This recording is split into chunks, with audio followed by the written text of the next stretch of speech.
What's up, yo? What's up, yo? Happy Tuesday. And we're coming up close to the end of month 1 of Q2. So what that means is we're one step closer to the end of the year, which obviously, like, it kind of seems crazy. We're only 4 months into the year. Basically, like, what is that? A third of the year already? So if one thing I've taken away in this business stuff, and one thing that I've learned over the past year, and this is the thing, this is where reflection and accountability comes into play, right? And oftentimes it's things that you don't realize until you really take the time to sit, look at it, and reflect on what you could have done and the position that you're in and why you're in that position. So, I mean, I told you guys last year, it was a very slow financial year for me. This year's also been somewhat of a slow financial year. A little bit more of like, it's a more, how could I put this? It's weird. It's just a weird year so far. And I do really think that I can make a lot of progress over the course of the year. But the biggest thing is holding yourself accountable and really reflecting on the situations that you could have optimized and, you know, made changes on. And what I realize is I tend to trust people to do the journey with me.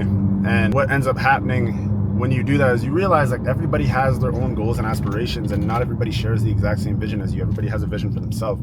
The issue with me is I find that I share vision for other people. I want everybody to be a part of my vision, and I want everybody's vision to live within mine, if that makes sense. So what that's led me to do is be in a position where I'm constantly trying to satisfy people and not thinking about myself and how I could optimize certain things for me within my business and my company, because I believe everybody has room and space to grow within my company.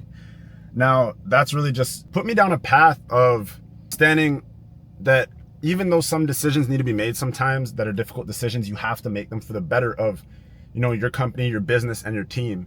And I'm telling you guys this because I think over the past month or 2 months, like, this has been the primary finding that I've learned over the year. And it's really taken me like a year and a half to really learn this and fully grasp it and understand it in a way where I'm like, all right, well, these are the mistakes I made, and I can't make them again. And I know that moving forward, I'm not going to be making the same mistakes again. And it's such a weird thing because certain things are very simple concepts and could have such a positive ROI on your business, but you don't realize it, right? You have to use your critical thinking, your reflection, and take accountability for the position and the situations that, you know, you're in, even though they're not things that are fully controllable on your end. People say control the controllables, but you have more control than you think, especially when you're a business owner, right? You have to be able to think for the better of your business and not just for the better of the individual around you that is not pouring back into you the same way that you've been pouring into them. This is a lot of shit's happened, y'all. A lot of shit's happened. So I think that's the one main takeaway. So right now I'm in the process of rebuilding, and that's the main thing that's going to be going on here, I think, over the course of the next couple of weeks. And as we rebuild and as we continue to push ourselves to grow and to be better business owners, better entrepreneurs, I'm going to be sharing things that have taken me years to fully grasp, concepts that, you know, I've only been in the position of understanding because of how far I've came on my journey, the amount of experience that I've gained on my journey, bro. I've been in the game for like 5-6 years, 7 years now. Like, I've learned a lot in this game. I've spent a lot of money. I made a lot of money. I lost a lot of money, and I'm just forever grateful for, you know, the journey, the ride, and to just keep thugging it out.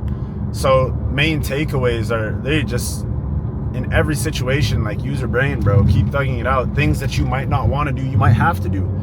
And you just have to learn that. So right now we're going home, we're gonna get on. I need to take a shower. As you guys can see, sweat's dripping off my face. I had a decent workout, hit leg day. And yeah, I'm ready to get back at it. I was online for a good 7-8 hours yesterday, from about 11:30, 12 o'clock to, you know, maybe 8 p.m. Just in and out of meetings. So yeah, I'm gonna try and get my body fueled, get my mind in the right space, get a little bit of caffeine, and just get straight to work. I'm about to finish recording, and this guy came up to me trying to sell me pest control. And I'm thinking about it, and I don't know why, but my mind instantly jumps to the entrepreneur side of things. I don't know, like, that's just what my mind jumps to, because everything at the end of the day is a business. So this guy's a sales guy, obviously. And what I think about is the sales tactics that he's trying to use to kind of keep me, I guess, oh, I see the car here too, to try to keep me, like, engaged and stuff. And the thing is, like, this stuff sounds always so familiar because at the end of the day, we use this on everything we do. You know, people are out there selling courses and whatever, and they have salespeople getting on the phone. That's what they do. That's their job. So I look at the way that people do everything, and I'm like, business always comes back down to the same foundation. You have a product and offer a service, and it's a matter of how you position it in front of people and how you frame it for them to believe that they want it, need it, or that it's going to be a great addition to their life. And everything in business is like the same thing. Product, service, offer, position in a way where, cool, it makes sense, make it sound like the best offer possible, give some guarantee. And then it's about how you communicate with people, how you come across, the perceived value. And depending on the salesperson, depending on how your pitch is structured, you can sell one product, service, or whatever it is for, let's say, 5K. Another person could go out there, sell it for 30K. Another person could sell it for 50 or 100. And it doesn't necessarily mean that the actual service itself is going to be better than a different company or a different person. It literally just comes down to perceived value and how you frame and structure things for somebody, right? One company might be making significantly more money than another company, but the other company might have better performance. And because of that, the company that has less availability, supply and demand, right? They have less availability. So because of that, their service, product, or offer is going to cost significantly more money. That's just how business goes. So in this game, I need you guys to, when you step outside and you have people trying to talk to you or sell you something, you know, these people come to your door, they start trying to sell you home service.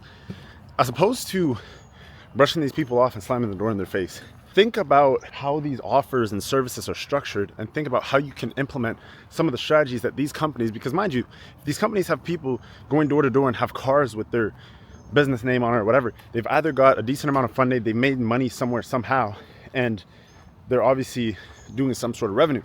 And so because of that, they're already steps ahead from you.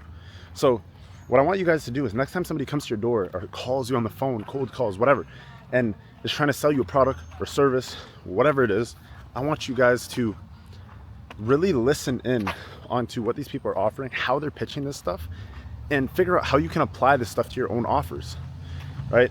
In business, the concepts, the baseline of offers, sales, and all that stuff is all the same, right?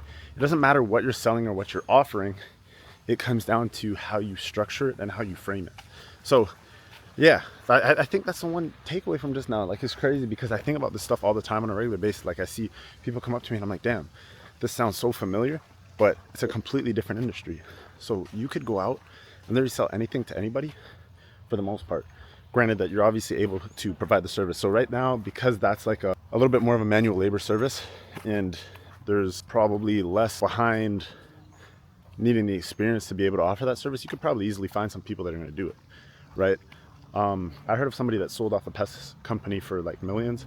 So obviously people are doing it. Obviously it makes money and obviously it works. So I want to see if like one of these days I could potentially start up like one of these types of businesses.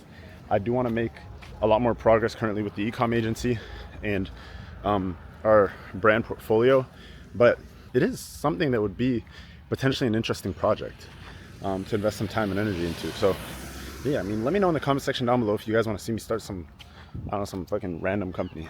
I feel like it'd be fun. Maybe owning like a car wash or a laundromat. Wouldn't that be like a good time? I don't know. But y'all let me know in the comment section down below. But that's going to be it for me today on this beautiful Tuesday. The sun's out, guns out. I'm feeling good. Always just vibes. And yeah, as always, link to the Telegram group chat in the description down below. Please leave a like, comment, and subscribe. And I'll catch you guys in the next video.